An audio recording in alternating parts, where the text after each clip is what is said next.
So yun o, nasa San Juanico Bridge na tayo, approaching. Ay nakalagay o, think you are now leaving Tacloban City. So thank you for coming, come again. Yan. So siyempre, isa to sa pinaka-iconic talaga na tulay, hindi lang sa Eastern Visayas kundi sa buong Pilipinas. Ito ay gawa ni Pangulong Ferdinand Marcos Sr. Isa to sa pinaka-iconic, no? Nagawa niya talaga. Itong si late Marcos, pagkakaalam ko talaga kapag yung tao na yun ang gagawa ng proyekto, pangmatagalan talaga siya, long lasting, pang lifetime. O kaya ito na.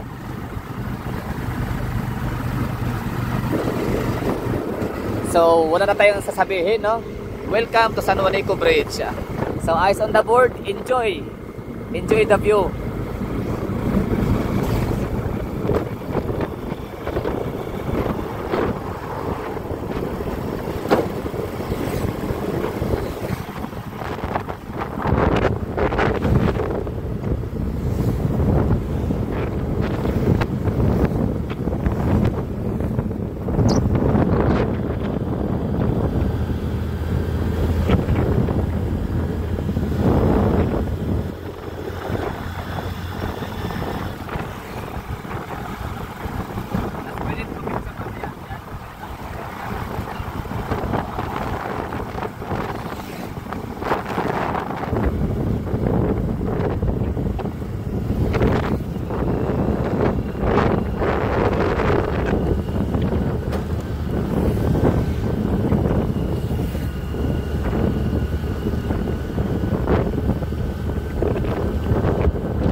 Okay, so yun lang yung ano no, ang setup after na awirin yung ano. Ito yung papuntang Barangay Basay.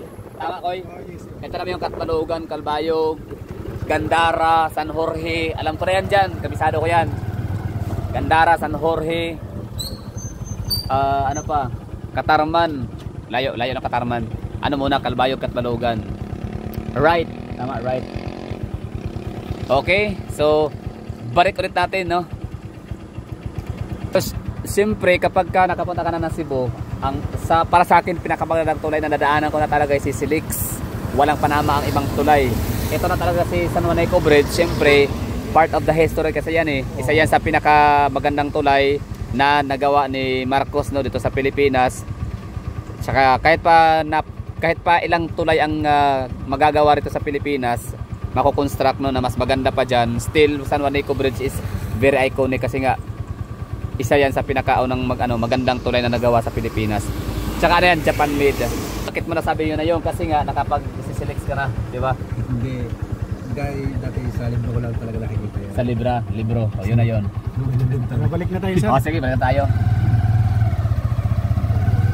Di ba? Dati sa libro lang. Ako man din. Tsaka may kapitbahay kami na na Tagaliti. So, sila, medyo may kaya. So, sila, parang bumili sila ng painting na San Juanico. So, buhay na buhay yung painting kumpara sa libro. Kasi libro, black and white yun eh. Sabi ko, parang ang ganda. Parang hindi siya tunay. Parang ganun. So, nung napuntahan ko siya, tsaka ako na nasabi na, ang ganda pala talaga sadya. Tapos yung time na yun, 2009. 2009. So wala pang ibang tulay. Wala pa akong masyadong napunta ang mga magandang tulay. 2.8 o 3. Mahigit.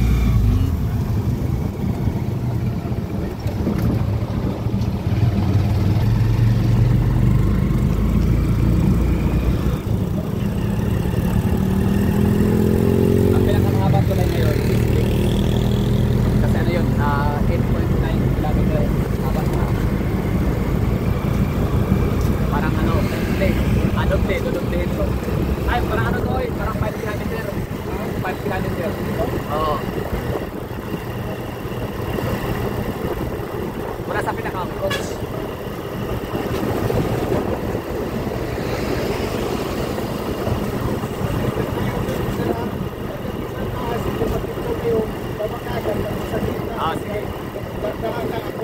Sige. Sige.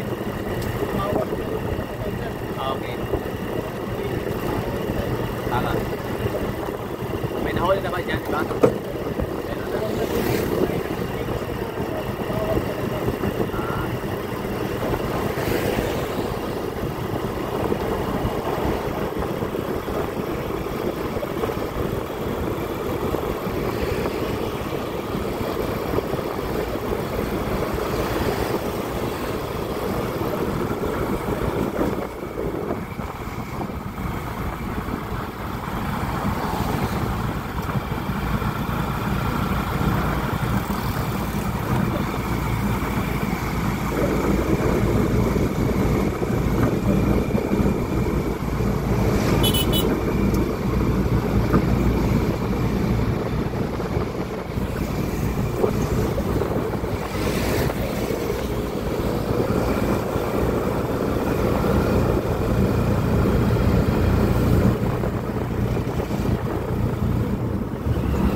Yung tumalon dito na si Dante Maruna, patay. Hindi yun naman tayo, sir.